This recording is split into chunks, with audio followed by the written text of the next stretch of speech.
Welcome back for our next segment, segment 4, in talking about stereotypes and attitudes. We're going to focus this particular segment on the issue of the broader societal views of disability and hit it in terms of thinking about the myths that are out there, the feelings that people possess, and also some issues on perspectives. Disability myths are pretty prevalent.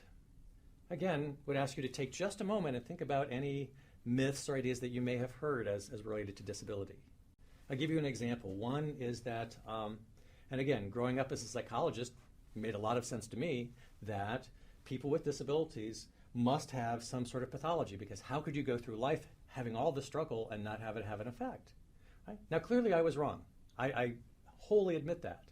But that myth that disabilities cause disorders is one that's a very prevalent myth. A lot of people tend to think that. It's kind of that idea of how could you possibly enjoy life, how could you possibly be normal, quote normal, if you have a disability?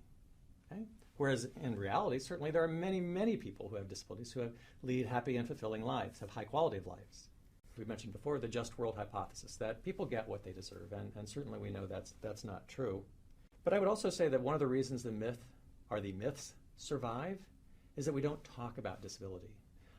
My true hope with this course is that it encourages students to talk to each other, to family members, to other people, talk about these ideas, because we don't often do so.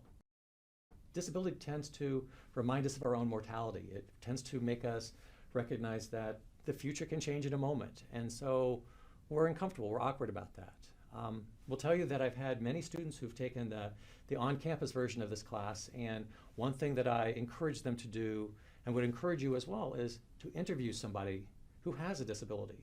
And you might feel awkward asking them about that, but certainly blame it on me, saying, I'm taking this course and the professor says, hey, we'd really like you to do this. But when you do so, find out about the person, talk to them, and then how does the disability impact their life? How do they think of themselves?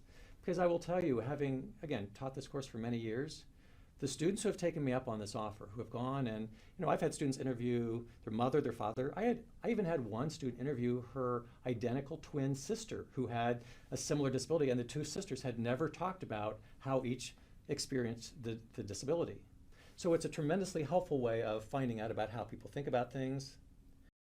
Because in the general world, if you think about, if you're just standing on a street corner watching the world at large and you see somebody who has a visible disability, right? So it's obvious that they have a disability. Look and see how other people interact with them. See what happens. And I'll tell you some of the things. You're likely to see people staring. You'll hear some of our guest speakers talking about that.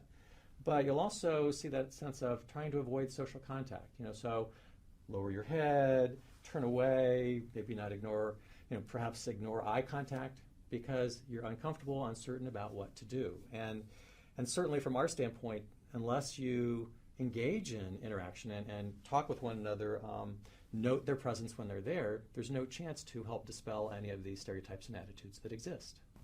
Sometimes, people assume things that are, about my disability that aren't really true. I remember there was one kid I had run into randomly.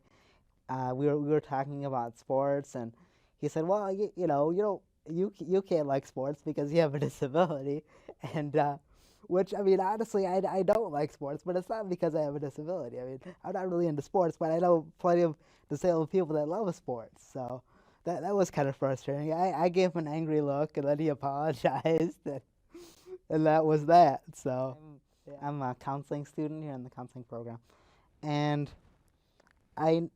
when I was in my small group, I had to do a small group experience just to know what it was like to have that experience, a counseling group.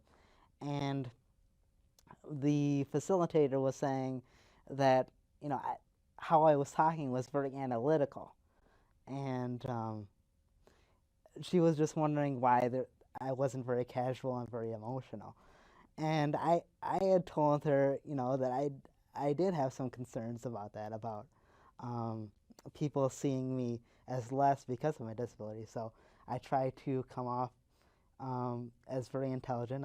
I try to express myself very articulately. And so I think I do have to, I do have to make a balance, I think. there is some risk on my part to be kind of casual, because people might think, oh well, yeah, he's just goofing off. So yeah, that is a concern. I've experienced plenty of attitudinal barriers pertaining to my disability. Sometimes people just refuse to,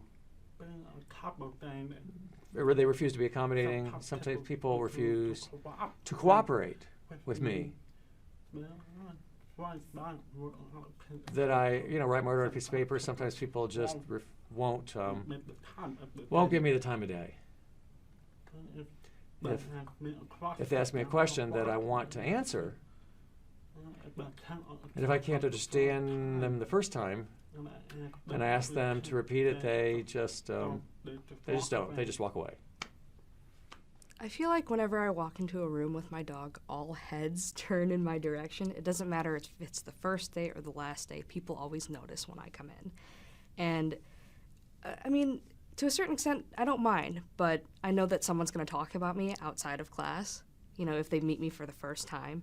And it's like, oh, I saw a girl with a dog the other day. And, things will escalate from there. Another thing that I constantly deal with is reading my materials. I have to have a piece of paper or the book or whatever it is about 1.5 to 3 inches away from my face in order to see it.